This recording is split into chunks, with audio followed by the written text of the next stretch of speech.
welcome to the channel. In this video I'm gonna talk about gear for training medieval fencing. This is just one example, and obviously it's for weapons I have practiced myself, but it should be at least the minimum requirement for even for heavier blunt training weapons. Also, I got some of this gear years ago, so it might be difficult to find exactly the same. Here is all my fencing gear gathered on the floor. What we have here is fencing masks, protection for neck, elbows, knees, hands. Then we have fencing jacket, riot vest, and of course some training weapons. And now I'm gonna talk a little bit about each of these in detail. I have two different types of fencing masks. This one here, it's just a regular sports fencing mask, and it's good for technical practice, not very good for sparring, because first of all it doesn't have any back of the head protection, which is very risky in medieval fencing. And however, you can get additional hood. I think they are made of leather hood, which will make this much more rigid and much more eligible for medieval fencing. Then I also have this custom made full steel mask. This is probably one of the best masks for sparring. However, it's really old. I ordered this for about 10 years ago, and I'm not you probably can't get these anymore. However, I'm sure nowadays there are plenty of equivalent and just as durable masks. And this one also comes with a back of the head protection. So this is two different types of fencing gloves, and this one it's made of steel, so it's very protective, but it's also very heavy, and of course it's more of a medieval style, if you like.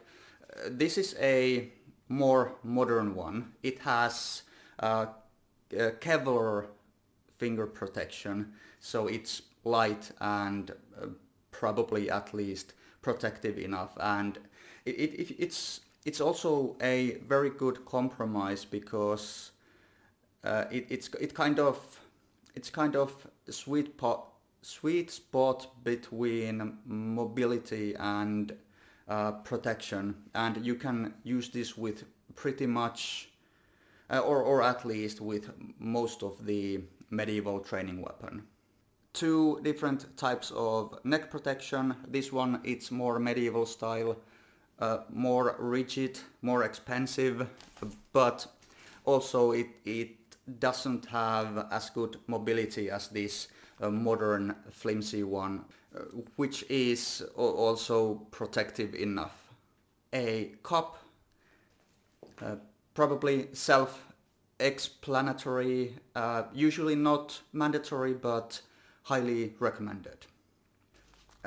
You can use pretty much any kind of knee protector. If you only have roller skating knee protectors, then just put them on, they will do the job, but best ones in my opinion are these motorcycle knee protectors, because they also come with these additional lower leg or whatever it's called protection, and that's definitely nice to have. With elbow protectors, pretty much the same thing. You can just use something like roller skating elbow protectors, or you can get ones that are dedicated for historical fencing practice. Fencing gloves, if you're practicing with some of the smallest weapons like small sword, you only need some thick gloves, and some kind of very thin gardening gloves that you can put underneath some heavier gloves. They are usually, considering comfort, they are very useful or not that much necessary.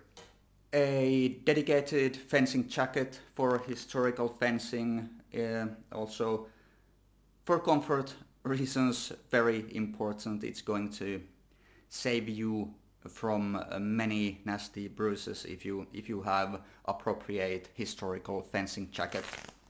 And on top of that fencing jacket, you could add some extra padding like riot vest or gambeson or such. However, this modified riot vest, which I just I basically cut half of it off with scissors because it hindered mobility too much, and I only used it a couple of times because if you have a good fencing jacket, that's usually quite enough.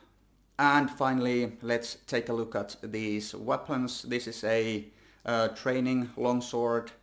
If you are choosing your first training longsword, then you will easily get some cheap one because they are also not free. They usually cost minimum of like 150 euros at least, and they are usually not very good ones.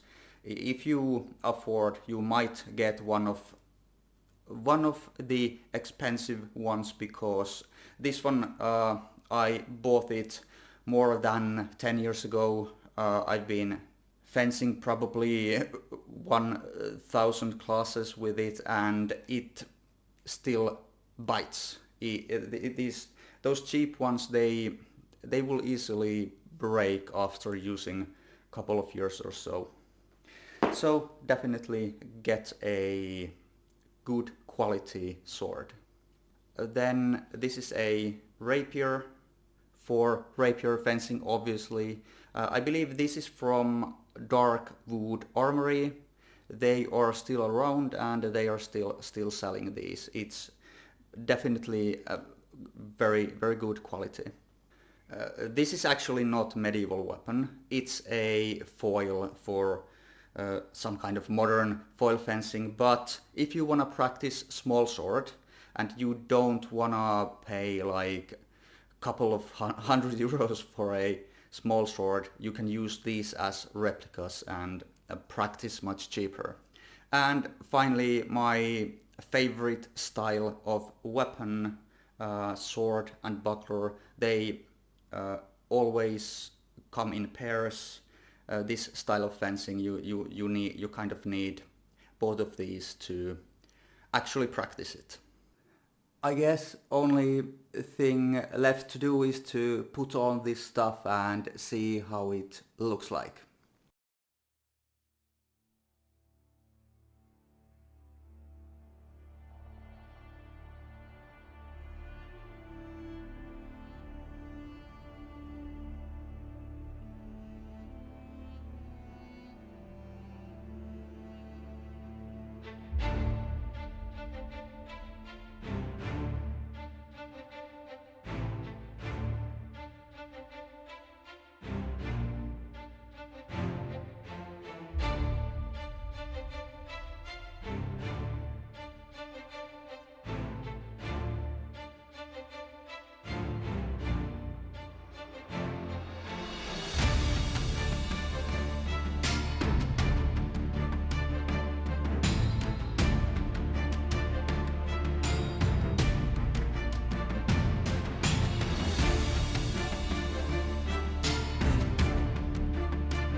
I want to wrap up this video by talking about one very important aspect of historical fencing.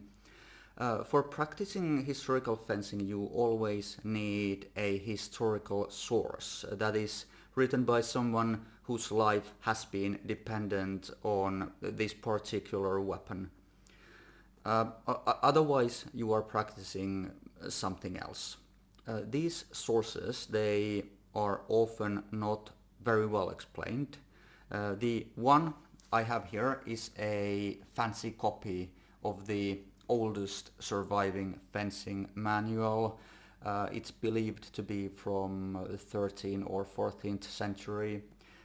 It was written by some monks to the ordinary people for defending themselves with sword and buckler, which is my favorite style of historical weapons.